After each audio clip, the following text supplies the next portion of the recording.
શ્રીમદ ભગવદ ગીતામાં કહેવાયું છે કે અનન્યાશ્ચિયંતો માએ જન્હા પર્યુપાસતે તેષાં નિત્યાભિયુક્તાન યોગક્ષેત્રમ વહામ્યહમ. જે ભક્તો અનન્ય ભાવથી ચિંતન કરતા અને મને મારામાં સ્થિર થયેલા વ્યક્તિઓના યોગક્ષેમ. પાંડવોમાં સૌથી મોટા ભાઈ યુધિષ્ઠિરે અર્જુનને કહ્યું, નમસ્કાર ભ્રાતાશ્રી. નમસ્કાર. પાર્થ, તું દ્વારિકા જઈને શ્રી કૃષ્ણને મદદ માટે વિનંતી કર. જેવી આપને આજ્ઞા ભ્રાતાશ્રી, હું આજે જ દ્વારકા જઈશ અને શ્રી કૃષ્ણને મળીશ. સામે પક્ષે મામા શકુને પણ પોતાના ભાણેજ દુર્યોધનને દ્વારકા મોકલ્યો. નમસ્તે મામાશ્રી. નમસ્તે. આવ પાંજે. હું તારી પાસે જ આવતો હતો ત્યાં તું અહીંયા આવી ગયો.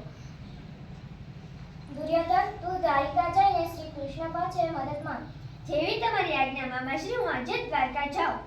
દ્વારકા પહોંચીને અર્જુન શ્રી કૃષ્ણના મહેલમાં ગયો. દુર્યોધન વહેલો આવીને શ્રી કૃષ્ણના માથા પાસે બેઠો હતો. અર્જુન શ્રી કૃષ્ણના ચરણ પાસે બેઠો. અર્જુનને કેવા નીચા સ્થાને બેસવું પડ્યું. હે કૃષ્ણ, હે ગોવિંદ. થોડી વારે શ્રી કૃષ્ણએ આંખો ખોલી તો તેમની નજર સીધી પગ પાસે બેઠેલા અર્જુન પર પડી. અરે પાર્થ, તું ક્યારે આવ્યો? પહેલા હું આવ્યો છું, અર્જુન નહીં. વાસુદેવ, યુદ્ધમાં પહેલી સહાય અમને કરવી પડશે.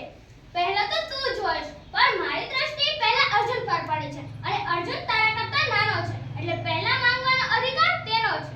પછી તેમણે સ્મિત કરીને ઉમેર્યું, એક તરફ મારી નારાયણી સેના અને બીજી તરફ એકલો હું, એ પણ શસ્ત્ર વિનાનો. આ બેમાંથી તમારે કોઈ એકની પસંદગી કરવાની છે. મારે તો શ્રી કૃષ્ણ જ જોઈએ છે. સેના વિનાનો હોય તો પણ અને શસ્ત્ર વિનાનો હોય તો પણ. દુર્યોધન રાજી થઈ ગયો. તેને તો સેના જ જોઈતી હતી. શ્રી કૃષ્ણનો આભાર માની તેને વિદાય લીધી. આજ્ઞા આપો વાસુદેવ. પછી શ્રી કૃષ્ણએ અર્જુનને પૂછ્યું, અરે અર્જુન, હું યુદ્ધમાં શસ્ત્ર પણ ચલાવવાનો નથી, તેમ છતાંય તે મને કેમ માંગ્યો? હે કેશવ, આપ તો એકલા જ બધાને નષ્ટ કરવા સમર્થ છો. તમારા વગરની સેનાની શી કિંમત? તમે મારી સાથે છો, આટલું જ પૂરતું છે.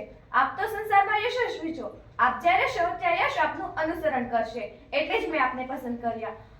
હવે મારા યોગક્ષેમની શી ચિંતા? હું ઘણા દિવસથી એવો ઈચ્છતો હતો કે આપ મારા સાથી બનો અને હું મારા જીવનનો દોર આપના હાથમાં સોંપી દઉં. મારી આ ચિરકાલીન ઈચ્છાને પૂર્ણ કરું. તથાસ્તુ. તે પછી શ્રી કૃષ્ણ અર્જુનના સારથી બન્યા. આ યુદ્ધમાં સામે પક્ષે પિતરાઈ ભાઈઓ, દાદાજી વગેરે જોઈને અર્જુન વિષાદમાં